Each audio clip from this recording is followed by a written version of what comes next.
Hola, mi nombre es Jimena Roa. Soy licenciada en psicología y hoy voy a hablarte sobre los trastornos de la comunicación.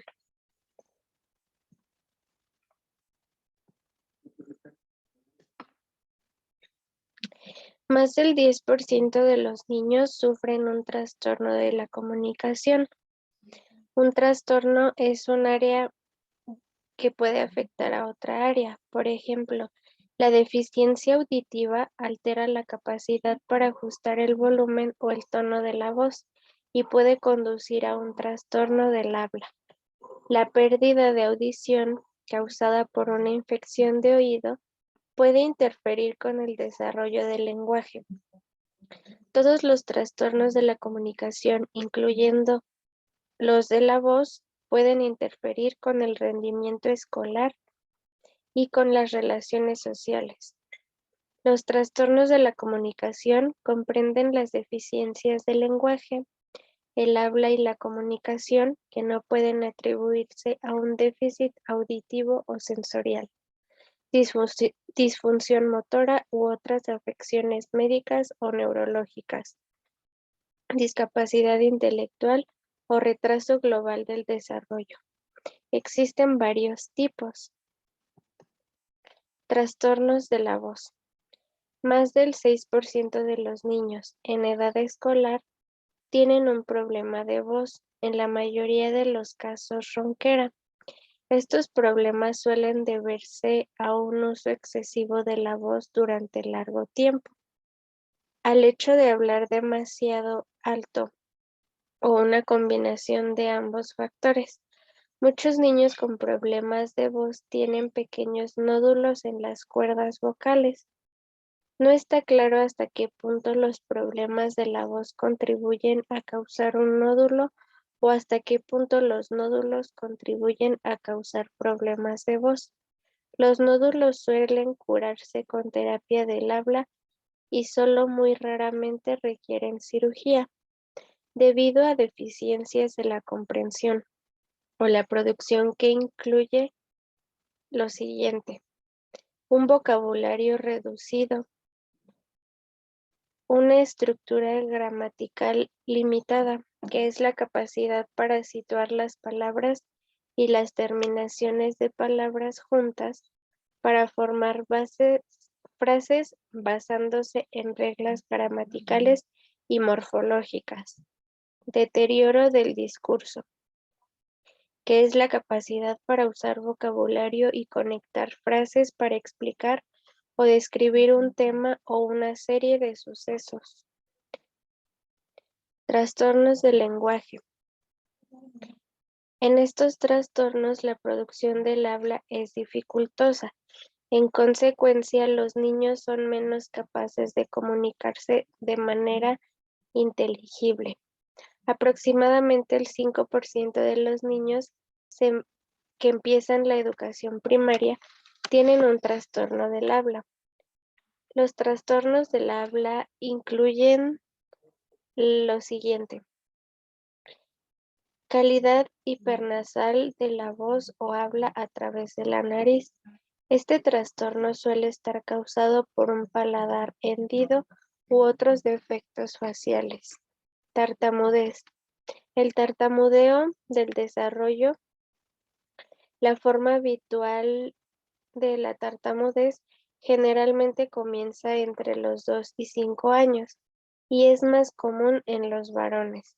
Se desconoce la causa de la tartamudez, pero suele afectar a varios miembros de una misma familia. Los trastornos del sistema nervioso no son causas comunes de tartamudez. Trastornos de la articulación.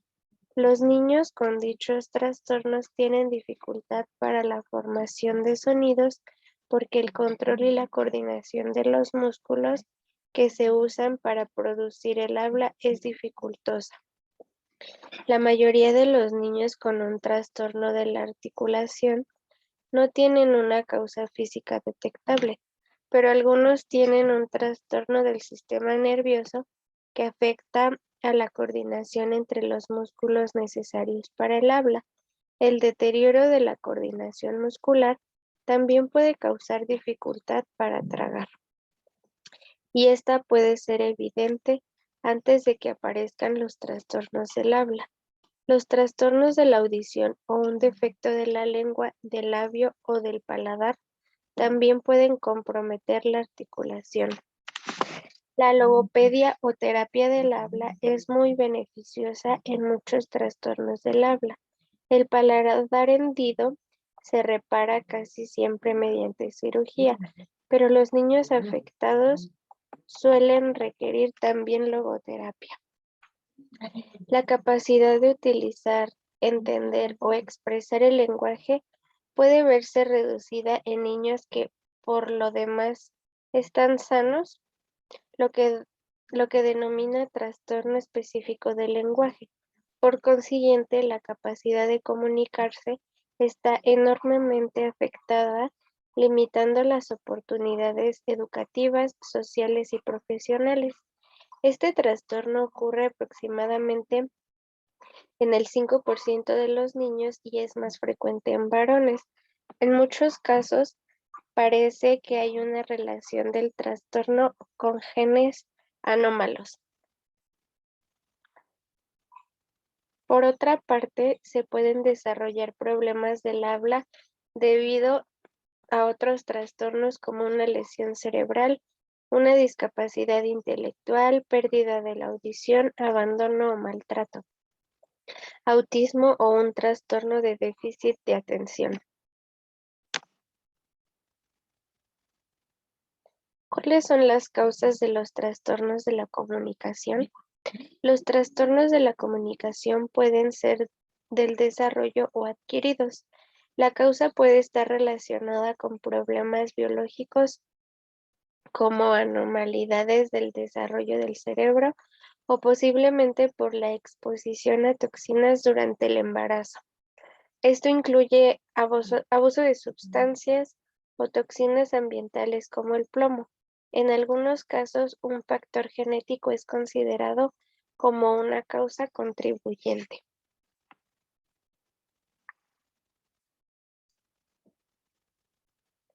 Tratamiento para trastornos de la comunicación. La intervención temprana es muy importante en los niños con trastornos de la comunicación. Lo mejor es empezar el tratamiento en los primeros años o en los años preescolares.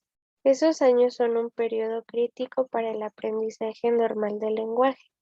Las habilidades tempranas necesarias para el desarrollo normal del habla y el lenguaje se pueden evaluar incluso a bebés. A esa edad, el patólogo del habla y del lenguaje trabaja con los padres en la estimulación del desarrollo del habla y el lenguaje. El tratamiento activo en forma de terapia individual generalmente comienza entre los 2 y 4 años. Eso sería todo de mi parte. Gracias por su atención.